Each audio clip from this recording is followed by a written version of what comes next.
En el nombre del Padre, del Hijo y del Espíritu Santo.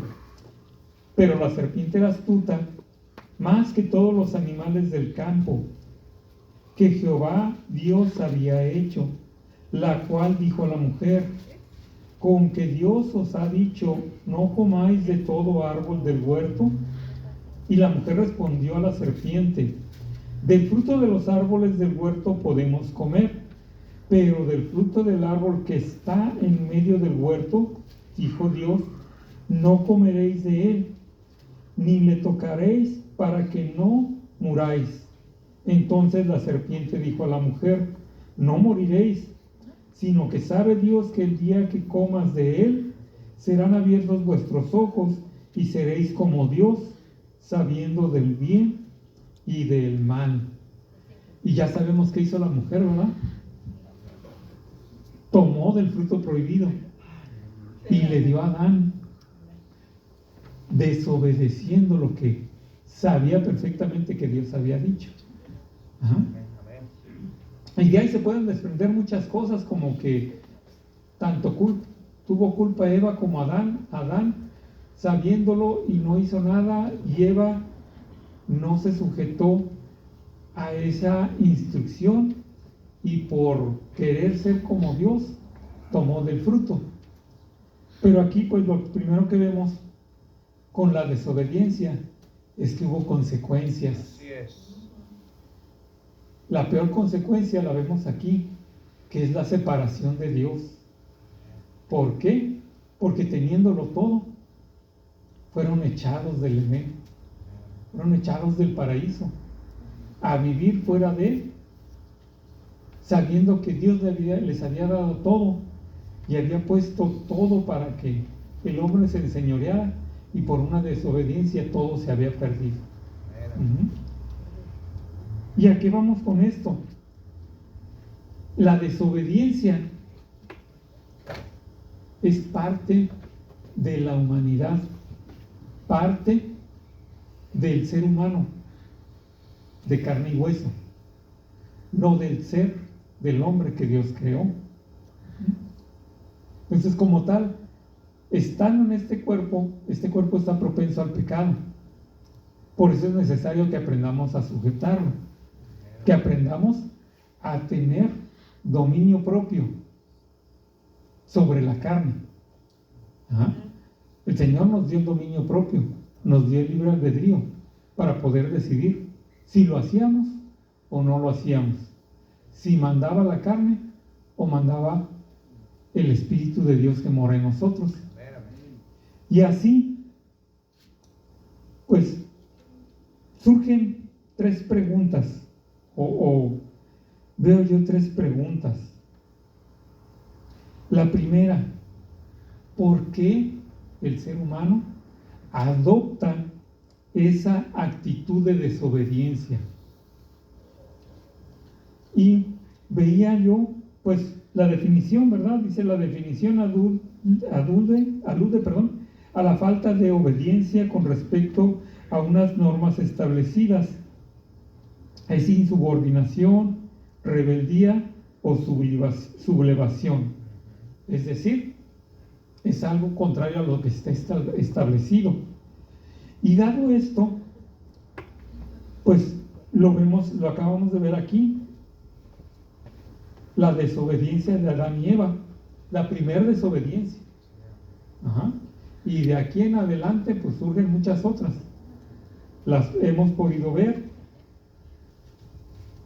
en toda la Biblia, tanto en el Viejo Testamento como en el Nuevo Testamento. Y en cada una de estas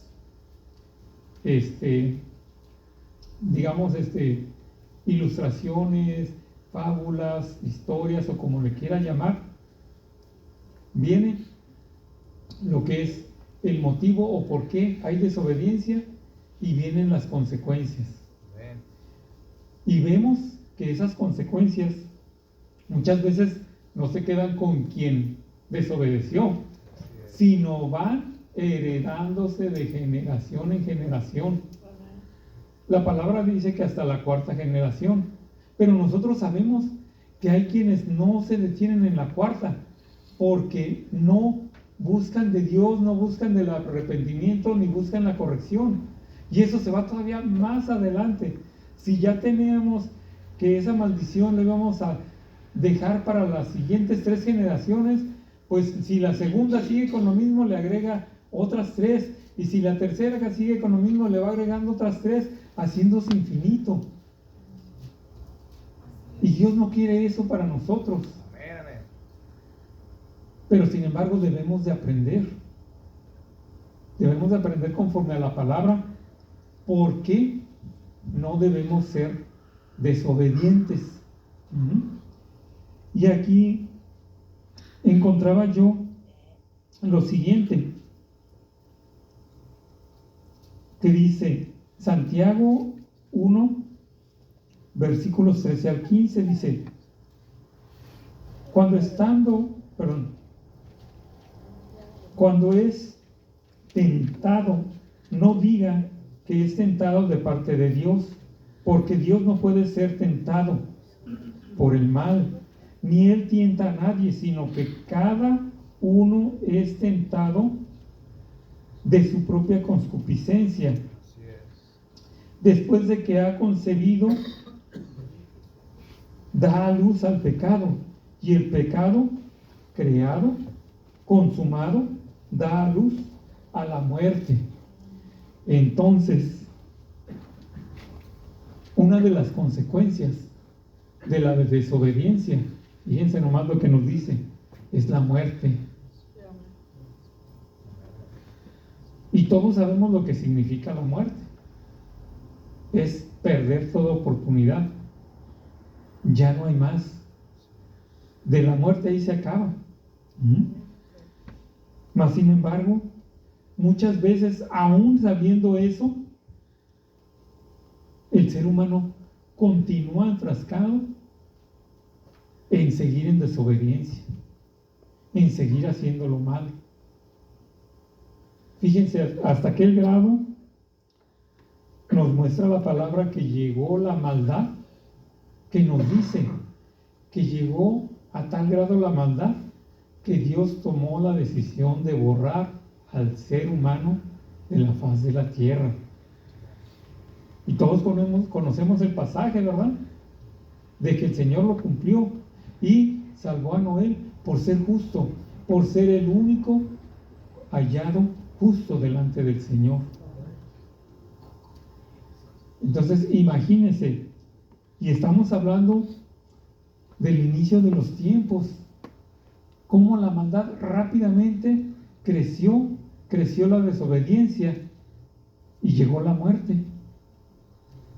El ser humano pagó las consecuencias y solamente un justo que fue hallado por el Señor fue salvo, y por ese justo fue que el Señor permitió que la tierra volviese a poblarse de humanidad.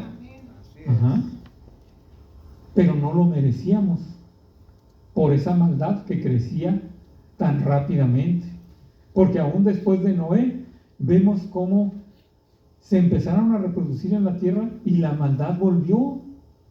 Pero puede uno decir, ¿cómo si fue de Noé, fue de quien fue hallado justo, de sus hijos que seguían sus enseñanzas? ¿Por qué? Así es la carne. La carne, cuando no se sujeta, empieza a hacer el mal, empieza a desobedecer, y todos estamos expuestos a este padecimiento, a caer en esa actitud. Y por eso es necesario recordar. No es la primera vez que el Señor me da este tema, pero sí me da otros versículos.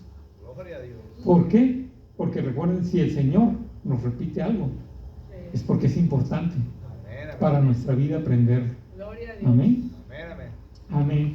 Y luego nos dice en Romanos 5:19: porque así como por la desobediencia de un hombre los muchos fueron constituidos pecadores, así también por la obediencia de uno muchos serán constituidos justos.